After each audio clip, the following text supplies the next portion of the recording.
Hi friends, मी विठ्ठल जोशी. या व्हिडिओमध्ये आपण मराठी व्याकरणावर आधारित 20 प्रश्न पाहणार आहोत.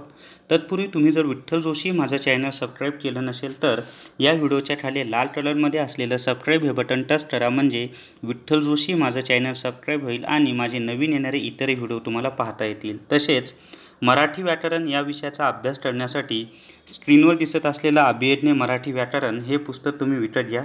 या पुस्तकामध्ये मराठी व्याकरणावर आधारित डिटेल्समध्ये माहिती दिलेली आहे. तसेच वेगवेगळ्या परीक्षांना आलेले 4501 वस्तुनिष्ठ प्रश्नसुद्धा या पुस्तकामध्ये दिलेले आहेत. जर तुम्हाला हे पुस्तक विकत घ्यायचं असेल तर मी दिलेल्या मोबाईल नंबरवर माझ्याशी संपर्क करा, तुम्हाला घरपोच हे पुस्तक मिळून जाईल. चला तर मग या व्हिडिओमधला पहिला प्रश्न पाहूयात आपण. तर पहिला प्रश्न आहे, काळाची व्याख्या पुढील प्रमाणे आहे. तर क्रिया कोणत्या वेळी घडत आहे याचा होणारा बोध म्हणजेच काळ होय.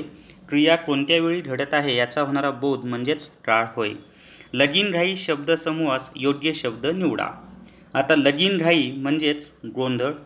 लगीनघाई म्हणजेच गोंधळ नाही, माझी मिस्टेक झाली. लगीनघाई म्हणजेच धावपळ. लगीनघाई म्हणजेच धावपळ. आईवडील हा कोणत्या प्रकारचा शब्द आहे? तर आईवडील हा सामासी शब्द आहे. आईवडील हा सामासी शब्द आहे. सुपारी देणे या वाक्प्रचाराचा योग्य अर्थ ओळखा. तर सुपारी देणे म्हणजेच काम सोपविणे. सुपारी देणे म्हणजेच काम सोपविणे होय. वराती मागून घोडे या म्हणीचा योग्य अर्थ द्या. आता वराती मागून घोडे म्हणजेच कार्यक्रम संपल्यावर व्यवस्था करणे. वराती मागून घोडे म्हणजेच कार्यक्रम संपल्यावर व्यवस्था करणे. तर लगीनघाई म्हणजे धावपळ, मी चुकून गोंधळ म्हटलं होतं, तर त्याचं उत्तर येते धावपळ. त्यानंतरचा प्रश्न आहे, जे चकाकते ते सोने नसते या वाक्याचा प्रकार कोणता? तर जे चकाकते ते सोने नसते हे मिश्र वाक्य आहे. म्हणजे दिलेल्या वाक्यामध्ये जे, ते, जो, तो, जरी, तरी, जेव्हा, तेव्हा, तर यासारखे शब्द आलेले असतील तर ते मिश्र वाक्य असतं. मग दिलेल्या वाक्यामध्ये जे, ते आलंय म्हणून हे मिश्र वाक्य आहे. वाक्य व पर्याय वाचून अचूक समूहदर्शक शब्द निवडा. अनेक गोष्टीत एकाच वेळी लक्ष देणारा. तर अनेक गोष्टीत एकाच वेळी लक्ष देणारा म्हणजेच अष्टावधानी. अनेक गोष्टीत एकाच वेळी लक्ष देणारा म्हणजे अष्टावधानी. खालीलपैकी पुल्लिंगी शब्द कोणता? तर कावळा, पिशवी, गाय आणि वासरू. याच्यामध्ये पिशवी, गाय, वासरू हे स्त्रीलिंगी शब्द आहेत आणि कावळा हा पुल्लिंगी शब्द आहे. म्हणजे ज्या एकवचनी नामाच्या अगोदर तो लागतं ते पुल्लिंग असतं, तर तो कावळा म्हणतो आपण. वसुंधरा या शब्दाचा अर्थ कोणता? तर वसुंधरा म्हणजे पृथ्वी होय. वसुंधरा म्हणजे पृथ्वी होय.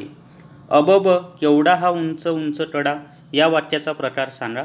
तर दिलेल्या वाक्यात उद्गारवाचे चिन्ह असेल तर ते उद्गारवाचक वाक्य असतं. दिलेल्या वाक्यामध्ये उद्गारवाचे चिन्ह असेल तर ते उद्गारवाचक वाक्य असतं, म्हणून या वाक्याचा प्रकार उद्गारवाचक वाक्य आहे. त्यानंतरचा प्रश्न आहे, ज्याची किंमत होऊ शकणार नाही असे.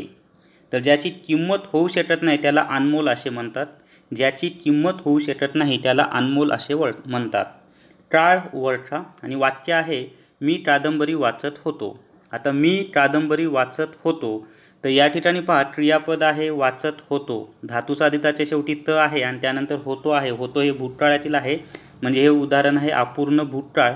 त्यालाच आपण चालू भूतकाळसुद्धा म्हणतो. अपूर्ण भूतकाळ किंवा चालू भूतकाळ. म्हणजे दिलेल्या वाक्यात संयुक्त क्रियापद असेल, संयुक्त क्रियापदामधील धातुसाधिताचं शेवटचं असेल त असेल आणि धातुसाधितानंतर लगेच होता, होती, होते, होत्या, होतास, होतात यापैकी एखादं भूतकाळातील सहाय्यकारी क्रियापद असेल तर ते अपूर्ण भूतकाळ किंवा चालू भूतकाळाचं वाक्य असतं. खालीलपैकी कोणते वाक्य आज्ञार्थी नाही? तर या ठिकाणी पहा, मुलांनी आईवडिलांची आज्ञा पाळावी. क्रियापदाच्या शेवटी वा, वी, वे, व्या असेल तर ते विद्यार्थी वाक्य असतं, म्हणजे 1 नंबरचंच उत्तर आहे. हे विद्यार्थी वाक्य आहे 1 नंबरचं, म्हणजे ते आज्ञार्थी वाक्य नाही. देव सर्वांना सुख ठेव. देवा सर्वांना सुखी ठेव असं पाहिजे ते. हे आज्ञार्थी वाक्य आहे. मी हे काम करू हे सुद्धा आज्ञार्थी वाक्य आहे. एवढे आमचे काम कराच हे आज्ञार्थी वाक्य आहे, परंतु 1 नंबरचं आज्ञार्थी वाक्य नाही. द्विगु समास ओळखा.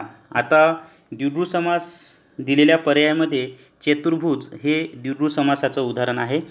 टर्मधारय म्हणजे तत्पुरुष समासामध्ये टर्मधारय तत्पुरुष समास म्हणून एक प्रकार आहे। त्या टर्मधारय तत्पुरुष समासाचे दोन उपप्रकार आहेत, मध्यमपदलोपी टर्मधारय समास आणि द्विगु टर्मधारय समास। तर टर्मधारय समासातील ज्या समासी शब्दाचं पहिलं पद हे संख्यावाचक असतं त्यास द्विगु समास असे म्हणतात।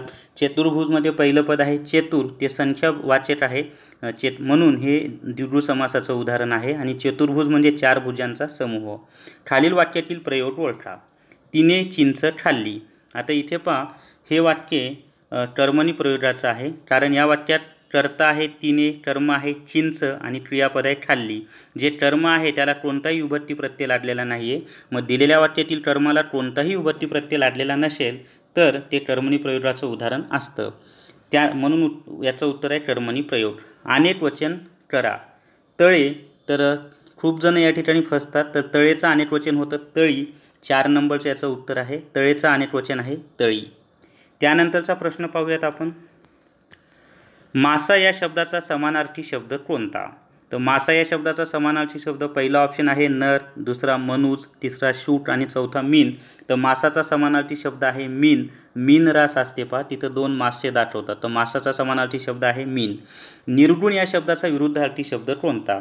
तर निर्गुण या शब्दाचा विरुद्धार्थी शब्द आहे सगुण, 4 नंबरचे याचं उत्तर आहे। निर्गुणचा विरुद्धार्थी शब्द आहे सगुण।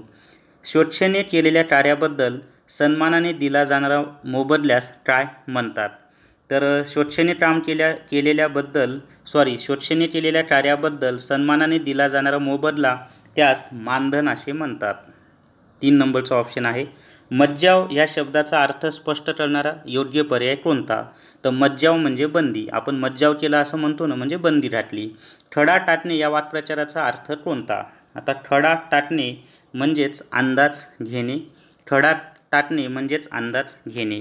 तर या व्हिडिओमध्ये आपण मराठी व्याकरणावर आधारित 20 प्रश्न पाहिलेले आहेत। जर तुम्हाला हा व्हिडिओ आवडला असेल तर तुमच्या मित्रांसोबत इतर व्हॉट्सअप ग्रुपवर आणि टेलिग्राम चॅनलवर हा व्हिडिओ जास्तीत जास्त शेअर करा व विठ्ठल जोशी हे माझं चॅनल सबस्क्राईब करा। Thank you very much.